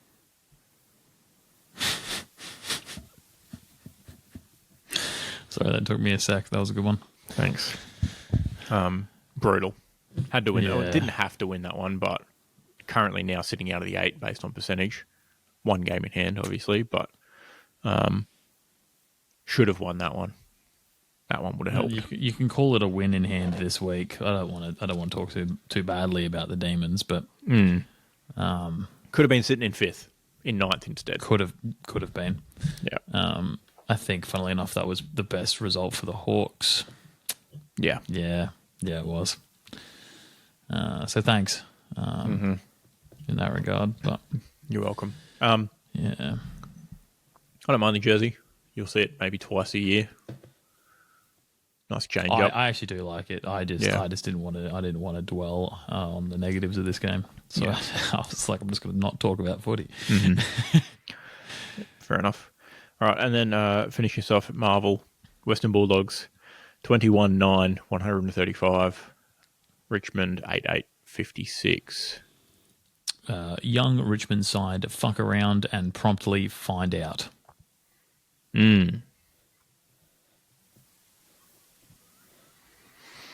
Sorry to not give you much thinking time there. Yeah, that's really stumped me. Because I don't know what you meant to do with an 89-point victory, except, I don't know, talk about the Sam Darcy Doomsday Clock situation, or Tigers tranquilised by 5 Sam Darcy's. That's not bad, actually. Thanks. Your brain works quite quickly. It works wonders sometimes. I almost just grabbed this straight from the match report. On paper, you could have penciled in a Western Bulldogs win a week ago. Sorry, they said weeks ago. And I would agree, yeah. Yep. It's like, I'm pretty sure that's how we previewed the game. Yeah. Yep. Just quietly, though, guess who the article was written by? Oh. Staff writer. No, it's not controversial. It's not a recurring joke. Yes. Yeah. It's Riley Beveridge. Ah, yes. Any relation? I don't believe so. He does their draft, the AFL draft stuff as well. Yeah. Yeah. He does do a good job. It's a funny last name to then have a very one-sided Bulldogs first 3 sentences of this article. But yeah, he's been doing his work on Twitter recently too. He's been reporting on all the Hawks signings. That's good. Yep. Look at him go. He does the Gettable show as well weekly on possible trades, etc. Oh, okay. Yeah. Which at this time of year is going to be entirely speculation. Yeah. Yeah. Bring in mid-season trade period. Now, some people are saying that the top 9 is set. The top 9 is pretty much who's playing finals, bar 1. given That's how the there's math works out. Yeah. yeah, there's a 2-game difference between 9 and 10 of Gold Coast and Carlton, and I guess all the teams from there down have been not that great so far. I mean, this year. What's actually interesting as well is that there's a 2 games played disparity between 9th and 7th actually, which is I had obviously the Suns missed their one, but then there was teams that played opening round that haven't had their bye yet. Yeah, I was gonna say that as well. Coming into this week, there was at one point there was a 2 games played disparity, but yes, certainly is. That'll be evened up obviously this weekend. Gotta love the buys. Clearly, all that rest is doing great for the players' goal kicking accuracy. Rest versus rust. Discuss. You've been saying it for years at this point. Yeah, exactly. I don't know. We'll find out this weekend in the VFL actually, because Mitch Lewis is back. After a long time off, but I'm quietly confident. Cousin Jacob said earlier in the week, he's like, thanks, Lewis, for having this home game because for the thing because Arden Street is one of the best VFL grounds available. All right, as opposed to if they were playing at one of the dog tracks, and then he just does his knee in a limited minutes outing for Box Hill. That would be tragic. So, good point. But look, he doesn't look rusty in the way that he looks yoked at the moment too. So that would be nice coming back into the forward line. Can you imagine Cholly and Mitch Lewis just crushing it down there? Could be pretty good. And then Will Day comes back. He was looking good in training the other day too, just quietly. Dangerous signs. Yeah, dangerous signs. Very good. All right, AFL news. Yeah, all right. Had a couple bits happen. Max King confirmed out for the season. Knee surgery. Yeah, tough look. Oscar Allen out for the season. Patella surgery. That's good. Discounted rate for him. Yeah, after doing a calf/Achilles injury, he just decided to just get all the way out. So probably played his last game as an Eagle. It doesn't make sense because we're Southern Hemisphere, so it shouldn't be Achilles season. Good point. Jeremy McGovern got medically retired by the AFL's concussion panel. Yeah. And I've already made a joke about it. 197 games.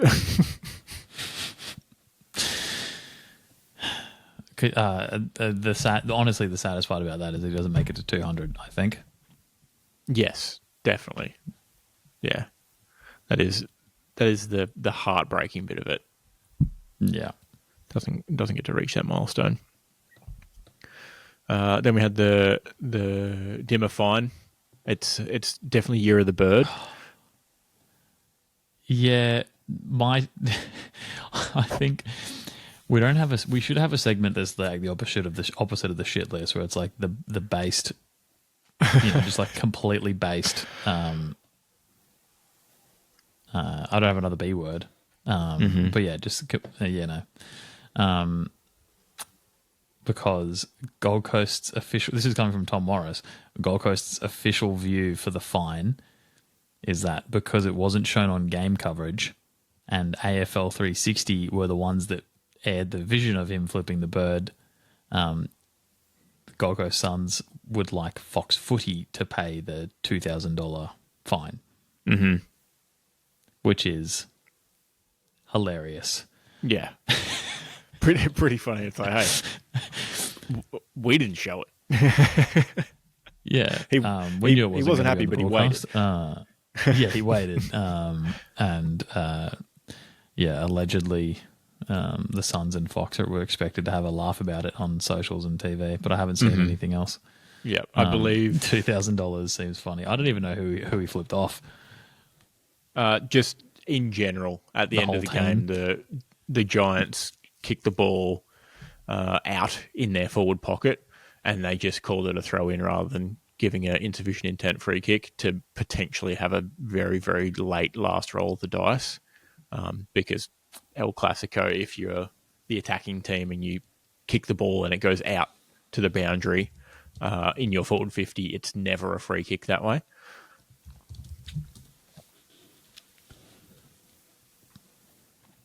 I mean, it seems like flipping the bird is maybe the most understated reaction you could have had.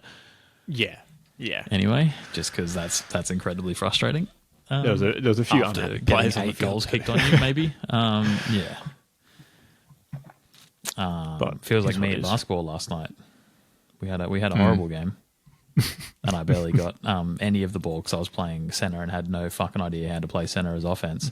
Mm-hmm. And then the one time I get the ball in the key and go straight up to the hoop, both my hands get hit by 2 separate people, and I look immediately to the ref who does nothing and just lets play go on. I was like, great, okay.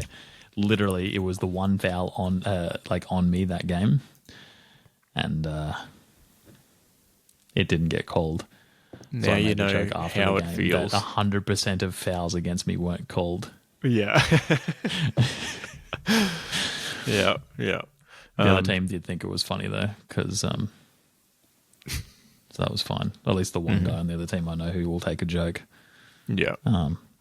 Weirdly enough, it was the other guy on the court that had a moustache. So, right. Do with that what you will. Yeah. Moustache moments, moustache homies. Average centre experience. Yeah. No fouls called.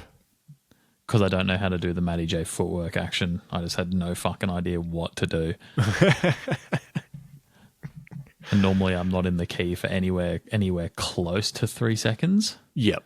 But last night I was like, I got the ref reminded me a few times.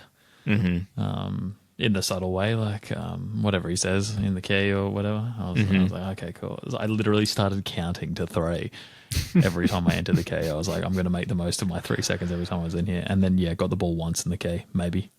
Yeah. Because my hands just fucking weren't working and I couldn't find space. So it is what it is.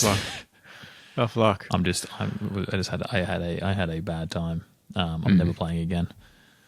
That's a damn shame. Yeah. And by that I mean I'll play after the marathon. I just don't want to hurt myself marathon week. Probably a good idea. Silly. Yeah, probably a good idea. And you had a last bit of news here? Oh yeah, Nick Dacos has confirmed he's leaving Collingwood. Mm-hmm. Yep. And by that, of course, I mean that I've closed the Facebook tab that had the actual headline. Mm-hmm. He didn't confirm that he wouldn't leave Collingwood. He didn't rule out a. He was asked, "Would you go to Tasmania or whatever?" Yes, and he said, "I'd never rule anything out." Yep. How very tactful. But the article I was reading reminded all the readers, of course, that the Tasmanian Football Club will have approximately $1 billion to give people. Yes. In their first couple of seasons above salary cap. So, and look, at that point, he may have that wouldn't even be won everything. So, yeah, exactly. He could do the Gary Ablett thing. Yeah. And then go back to the prize after the fact. Yeah, exactly. And it wouldn't even be that bad. He could probably still live in Melbourne and just commute. Because it's like an hour flight from Melbourne to Hobart. He could pull some bullshit with like relocation money in his contract. Keep his Melbourne house, obviously. No doubt.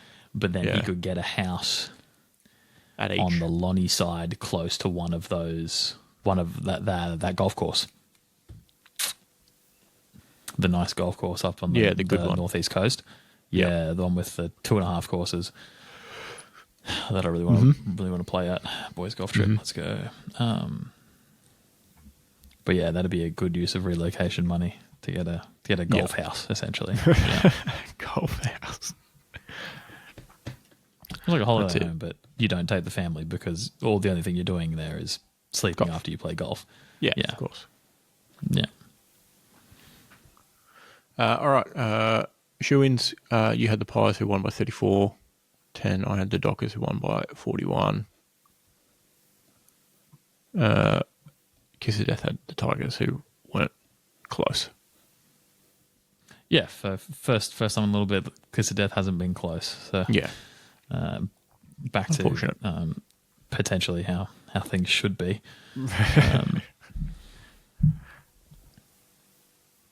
All right, time for tips. Tip this week then. Yeah. Round 16. Starting off tomorrow night, Thursday night, Adelaide Oval, Port Adelaide, Carlton. If it's nearing 7:30 p.m. as you're listening to this and you're thinking, fuck, I better get the footy on, don't. Yeah, probably don't worry about it. Yeah, just don't worry. I'm going to take Port here. What has happened here, though, is Dan Gorringe has made another silly bet. Yep. And he has said that if Carlton win, they need to rename Adelaide Oval to the Dan Does Footy Oval, which I don't know if anyone has actually officially taken him up on that bet. I would say not. Yeah, even if it was for a week or something. I haven't seen anyone be like, "Yeah, I made this bet with Dan Gorringe. I am Mr. Adelaide himself." Yeah. Given that two teams play there, I think it'd be kind of funny if the next game played there this round was. No, there's not another game played there this round. Never mind, take it all back. Don't worry about it. But yeah, and in all Port gets is if Carlton lose, one Port fan gets to shave Dan's head. Yeah. Port by 15. Port by 20. We'll take it. Yeah. All right. It's going to be a stinker, though, guaranteed. So. Yeah, it's probably not great. I wouldn't say it's must-miss TV, but it's close. Yeah, it's a... look, if you happen to have the TV on at 7:30... You got nothing else to watch. If I was going to trivia tomorrow night, I wouldn't be asking Chris, the bar staff at trivia, to switch the television for me. Yeah. And you're probably not even whipping out your phone either to put the footy on. No, I'm saving battery at that point. Yeah. Yep. Friday night, SCG, Sydney versus Western Bulldogs.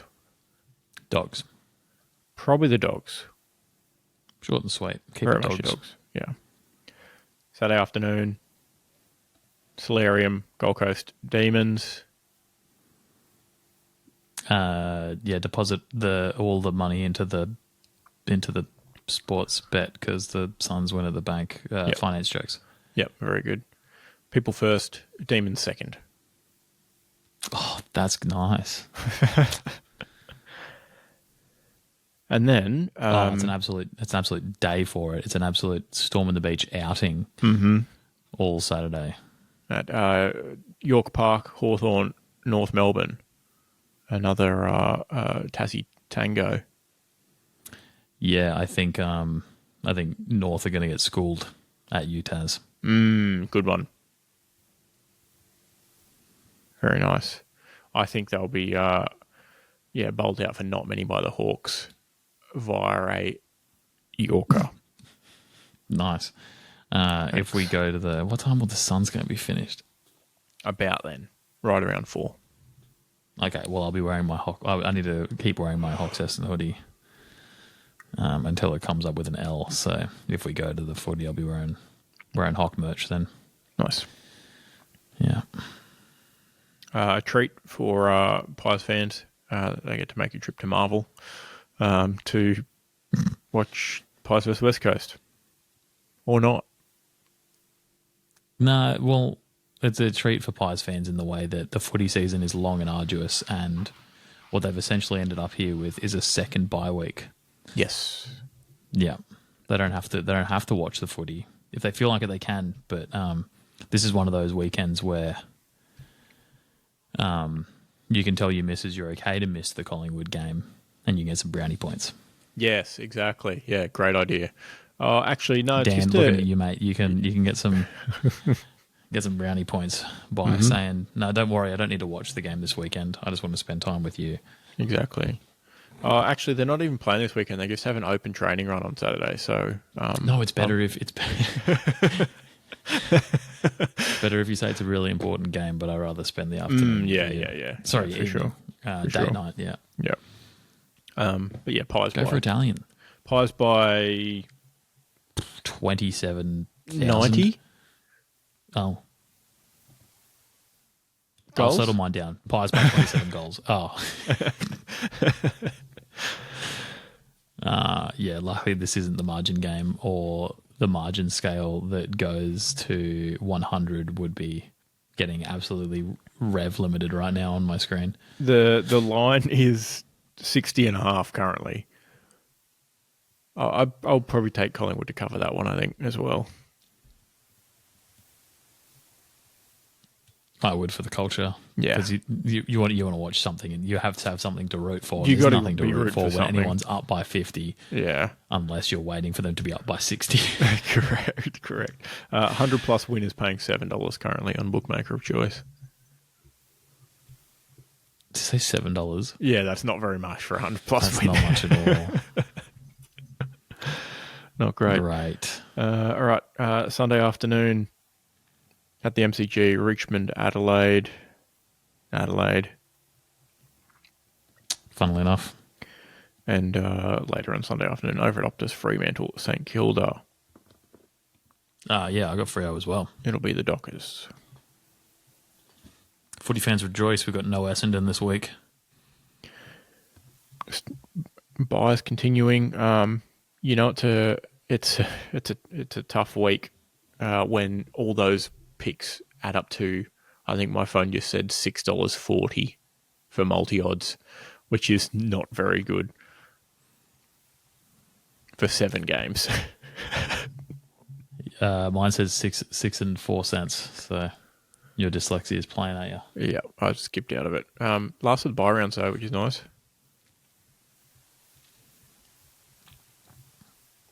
Finally. Yeah, well, we still have the Suns Essendon game to figure out. The catch up. Yeah. Which because we haven't sorted out at an appropriate time, will end up being the ultimate buy round. Yes. Actually, no, it won't, because it'll be fine, because the season will be over for a lot of the teams at that point. Correct. So only 8 teams will potentially have a bye. 7 teams will have a bye while the Suns play. Yes. So that's Correct. fine. It'll be all eyes on figuring out order, but they'll be in at that point. It'll just be working. You got to hope top 8 that order. there's no. As a Suns fan, you have to hope that there's nothing riding on the Essendon game at all. Like, win or loss wouldn't make a difference, and then you can just send the VFL team out because you want to have a rest. Not a bad idea. The OKC strategy late in the season. But also at that point, the AFL would be getting a lot of questions regarding where Essendon lines up on the ladder. So I assume there's prize money depending on where they'll end up. And if they jump up a spot because they've played a VFL team at the end of the season, they might cop some slack. Yeah. Might not be great. We'll cross that bridge when we come to it. Okay, shoe in. I know who I'm taking. You're going to take Hawk, aren't you? Yeah, I'm going to take Hawk. Yeah. You going to take that Hawk? Oh. Yeah, dude. I'm going to take the Suns.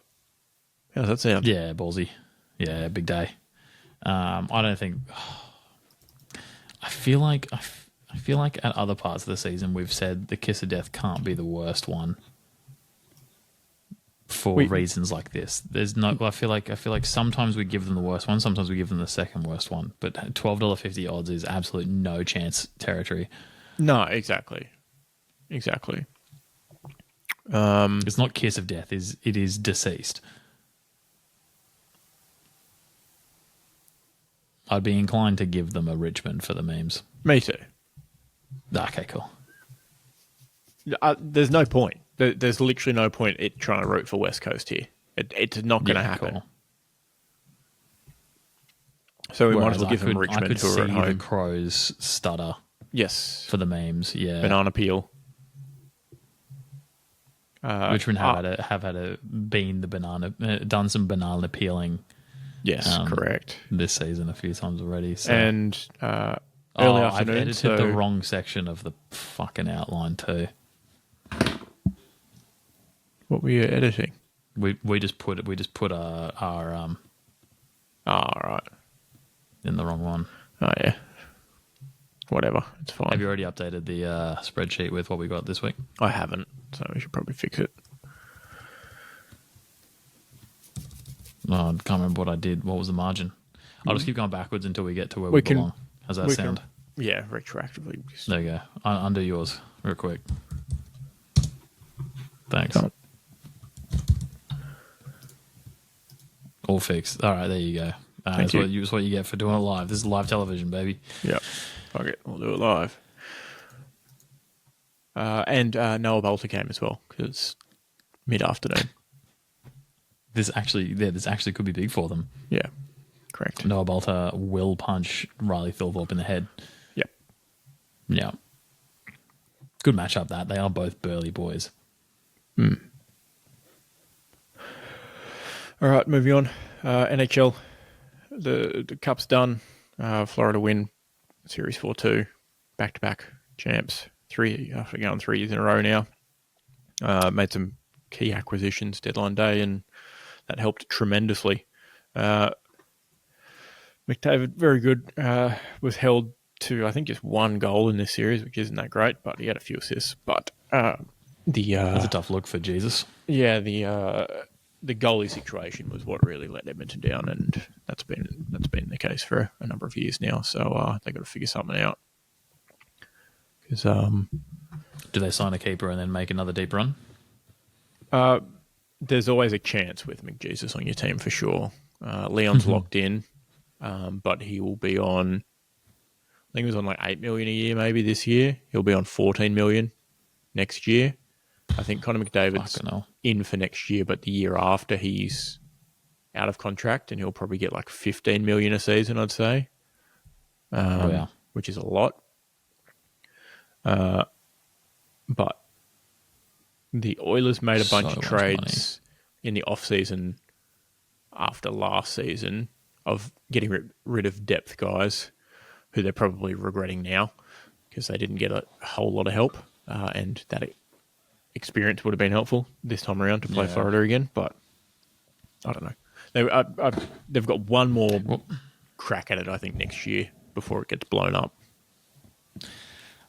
I mean, yeah, you wouldn't bank on playing the same team in the finals again, would you? No. What are the odds? But now there's discussions around the whole no state income tax thing and how that affects the salary cap and stuff like that. Because, players go to Florida and other states who don't pay state income tax. Therefore, you can sign a smaller deal and get paid the same amount because you're not paying as much tax on it. Remind me where the Miami Heat finished. Good question. I don't know. Did they make the playoffs? Wasn't paying attention to the East. You search Miami Heat, you don't even have the ladder button either anymore. NBA, they're just completely they've moved on. Seed they had, yeah, and they got swept. Doesn't always help, does it? No, it doesn't always help. But you've seen. But I can imagine also already as a franchise with success, you wouldn't want them to have another advantage at the Yes. moment. Yeah. Correct. So, they've obviously, Florida Panthers have been 3 years in a row before that. Tampa Bay went to 3 years in a row, I believe. Or, before that period, obviously. Florida played Vegas, I think, or Colorado. Colorado went, had a good run. Vegas, no state income tax. Yeah. It's been a good chunk of the last few have been that. And the salary cap gets bigger. So, the percentage difference increases. True. As it I keeps wonder getting if bigger. wonder how you get around it though. Because if you were like, no, you have to have the same wage adjusted for tax, like same take home. But then you'd have the disparity of, it might be cheaper to live in a Oh, yeah, exactly. You still got cost X of and living Y anyway. difference. So exactly. like, Yeah. I don't think there's much you can I just don't really think you do can about it. do anything about it, can you? No, not really. Just don't make a team in a shit place where no one wants to go. Yeah. Don't know, Pretty like much. Sacramento. Pretty much. Sorry, I'm still on the NBA list. Would you believe? But yeah, yeah, playoffs done. But the NBA obviously got through to a Game 7, which is, heart palpitating stuff. Considering myself a bit lucky, I've crunched the numbers here. Obviously very happy to have cashed a ticket that was in after the Caruso trade. We obviously sacrificed Josh Giddey for a championship, which is a decent trade. I'm happy with that. But I've extrapolated out the numbers. So, Tyrese Halliburton wasn't having the most offensively great, I guess, finals, as in aggression-wise and scoring. Still good on the assists and stuff like that, and in the clutch moments, but early in the matches was lacking. In the first 7 minutes of Game 7, he hit 3 of 4 3-pointers and had 9 points. Extrapolated out to 40 minutes, roughly that he would have played. It's very lucky he went down. Otherwise, Indiana would have won because he would have hit 17 threes and scored 51 points. I mean, all the strategy would have changed. Good game management and stuff. Mm-hmm. And he definitely would have. Maybe they would have just tripled him. He would have kept shooting 75% from 3-point land all match. Yeah, definitely. That would have been annoying. Definitely. And I don't think that discounts the championship in any way.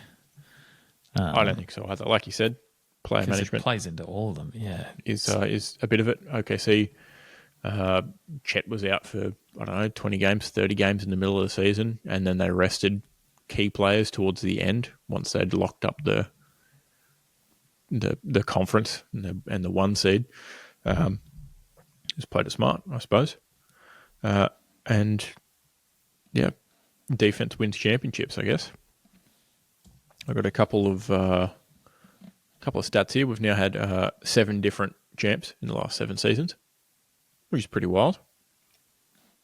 And that's for the first that's pretty time. Good for a league where people, can normally name 3 teams from. Yes, exactly.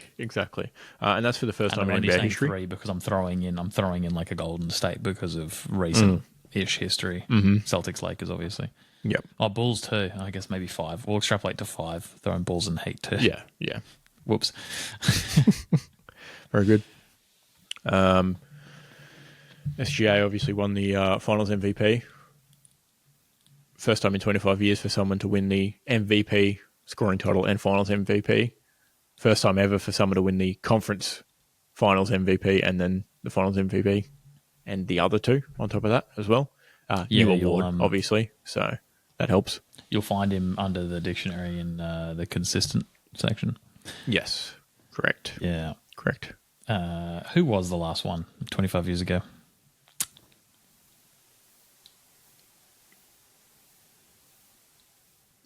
Good question. I don't know.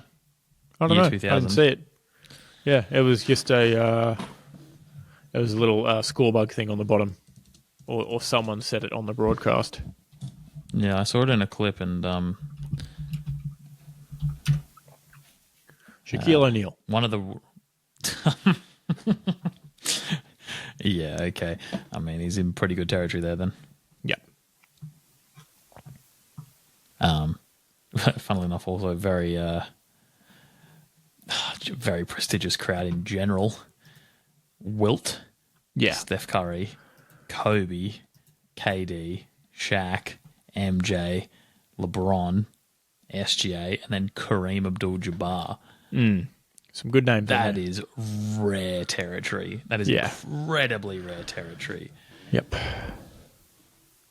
Wow.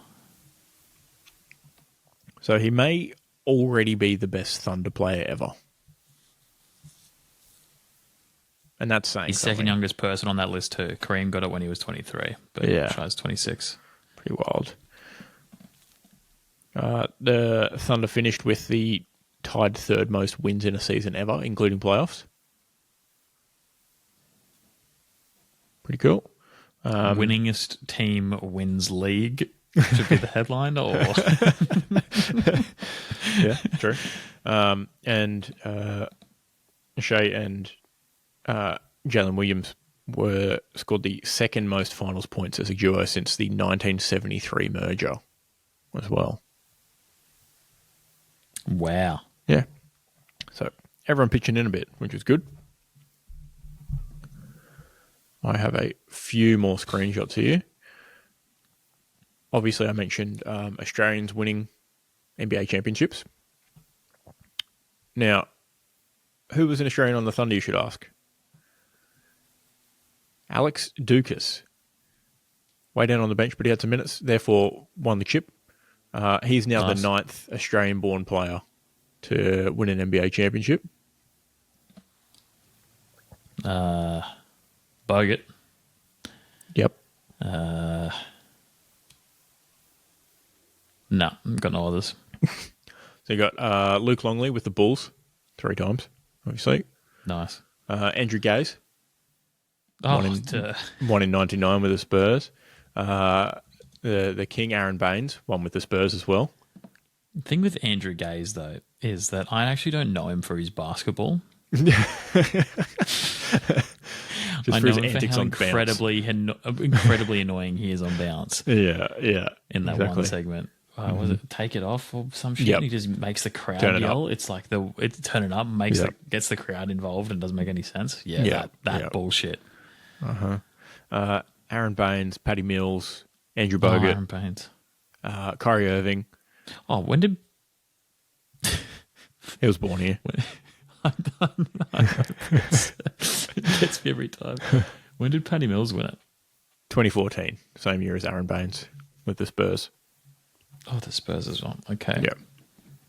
Yeah. Good team, apparently. Before I, would you believe? Yeah. Andrew Gaze was on that team as well, wasn't he? Yeah, he was. 15 years earlier. Teams. Delhi. Yeah, nice. Obviously, one with Kyrie as well. Yeah. Jack White, one with the Denver Nuggets. I should have known Delhi.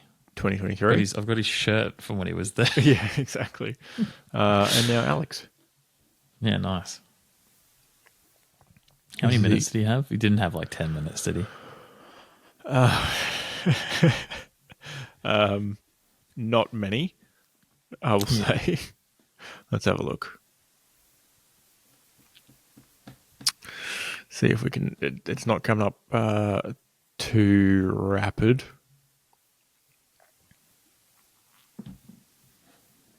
Yeah, that's fine. He had... oh no, this is the last 10. Oh, he did get in the last game, actually. I'm trying to see what his... Goodness me. You know, it's not many when it's not easy to find. Let me check the box score. It shows it normally on Google nicely. Well, I didn't just type his name on your phone, though. If he had his thing, yeah. Different gravy. So yeah, he definitely had minutes last game. That's what it reckons. What did you say his name was? No, he totally didn't. Alex Dukas. No. I did a big Dukas earlier, hey?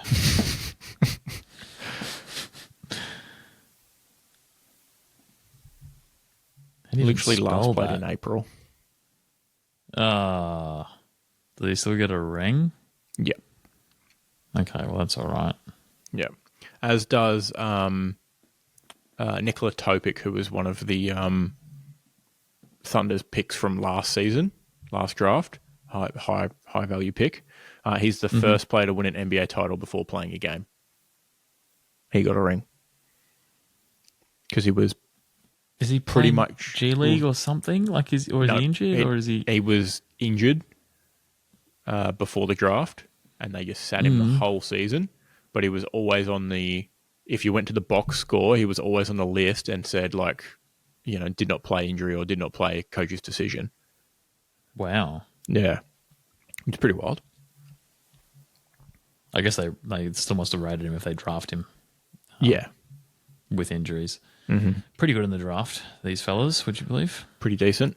Chet Holmgren had. I can't believe Dort is a last name, by the way. But anyway. Well, his first name is Lugenz, so Yeah. it seems normal compared to his first name. He's from Montreal. I mean, it's like a French last name then, Yeah. I guess. And his dad's first name is Lufrence. Oh, fuck off, dude. That ain't it. He's Lugen's son of Lufrence. Oh, fuck's sake.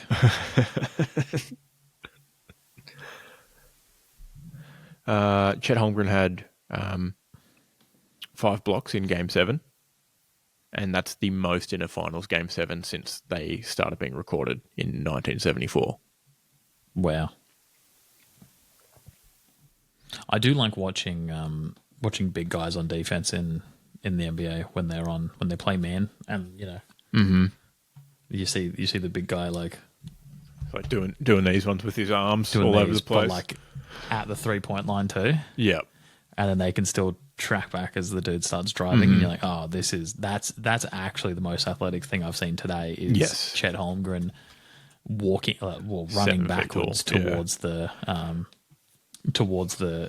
hoop and then planting both feet and not committing a foul and getting the block. It's I can't even defend with both hands up. So and he also has the third most blocked shots of anyone at 23 years old in NBA playoff history. Well, he's 23. It's poorly worded. He's got the third most blocks in NBA playoff history, and he's 23 years old. He's one behind Kobe Bryant, who owns second, which is kind of wild. yeah, Serge blocks. Ibaka, Mr. I'll block is you. Kobe second Yes. for blocks in Wow. playoff in playoff blocks. Yeah, that's wild. Clutches up at both ends. Yep. Serge Ibaka 123, Kobe 64, Chet 63. Sorry, the disparity there. Wow, 100. Is this dude? How do you say his name? Serge Ibaka. He was drafted by the Thunder. Funnily enough, Serge Ibaka. He Serge. literally Ibaka. just a brick wall in front of the hoop. Is he one of these bloody Serbian guys? I believe he's from the Congo. Oh, okay. So I hit the completely wrong end. Yep. Oh, sorry. He was drafted by the Seattle Supersonics and then played for the Thunder. Ew. Yeah. He currently plays for Real Madrid. Still playing 35. La Basketball Liga. Yes. Yeah, exactly. And last big stat, Oklahoma City, largest turnover differential in playoff history in a single postseason run, plus 131 turnovers. Yeah, turnover differential. Next best was the Toronto Raptors in 2019 when they won it at plus 79.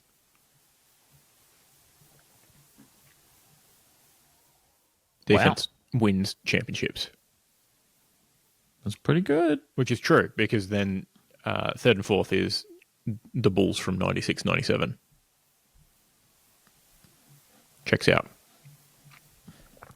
Good territory to be in, hey? Yeah, checks out. And last little Checks stat, out. last little piece of information is Kevin Durant got traded this week as well. Oh. From the Suns to the Houston Rockets. And that means that all three of the big three Thunder players from their 2012 finals run, James Harden, Russell Westbrook, Kevin Durant, have now all been traded to the Rockets at some point. That's so weird. Doesn't... Yeah, look... Since Brooklyn? Yes. KD hasn't been the same, has he? No. Just don't talk about him as much. Yeah. In present tense. Yes. I mean, he's still very good. Yeah, it's just like... Because he's also like 7 feet tall. But he's getting up there and not much team success recently, which certainly doesn't help. Yeah, as a very casual NBA player, lol, fan, it's a lot easier to keep track of the successful teams. Yeah. Through the socials. You done with NBA? Yeah, I was going to say I almost had the perfect day for Game 7.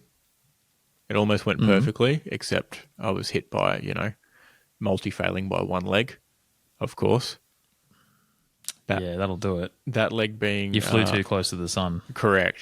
Jalen Williams over 9.5 rebounds and assists. He finished with 8, 9? so 2 away. I hit everything else. It was paying 28-1, that multi. How many units? 4. Oh, that would have bought you a nice dinner. Yeah, it would have been a nice dinner. But yeah, as I said, very happy to cash my my championship wager as well. Yeah, absolutely. It's a nice one to hit. Yes. Just quickly though. It's football, isn't it? Ooh.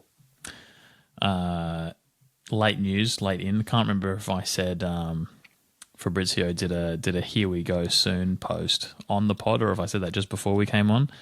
But it was a 4 Claxons. Here we go is coming. Don't get too excited. Here we go. Arsenal agreed to sign Kepa as new goalkeeper from Chelsea. So Kepa joins the club of the weird little incestuous thing they have for such alleged rivals, being from the same fucking city, of playing for both Arsenal and Chelsea. And I think it's essentially a waste of money, even though it was only a £5 million release clause. Because it's Kepa, dude. He's been a meme for a little bit at this point. They should have just asked old mate to come back, the one they got rid of and sent to Southampton. Aaron Ramsdale. They should have just asked him to come back. Be like, oh, mate, I know you just got relegated. Come back, discounted wage. We know you'll be second keeper, but we know you're pretty good. Should have just done that, because I think he actually liked the club at some point. Going between rivals doesn't make any sense to me. I get that sports a business, but it certainly is odd, isn't it? Yeah, especially how many players go between Arsenal and Chelsea. It makes no fucking sense to me. Yeah. And I mean, to be fair, Chelsea is part owned by Americans, an American. So probably doesn't understand rivalries really, because of how much weirdness goes on in all American sports. But that's true. Still, it's unusual. I hate it. Fair enough. Anything else in the football in the world? Anything else coming out of the Club World Cup? No, nothing important, really. As expected. It's weird, isn't it? Yeah.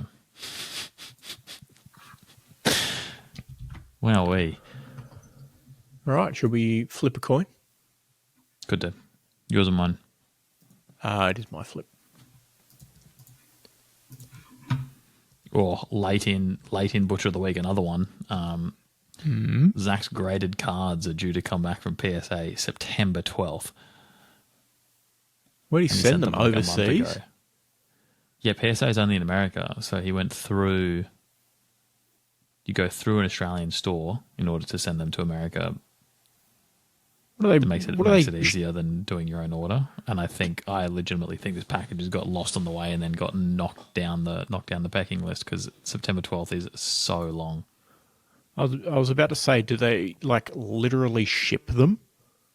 Yeah, they do. Yeah, probably by boat. Yeah. Yeah, by boat. Yeah. By a vessel seeking asylum.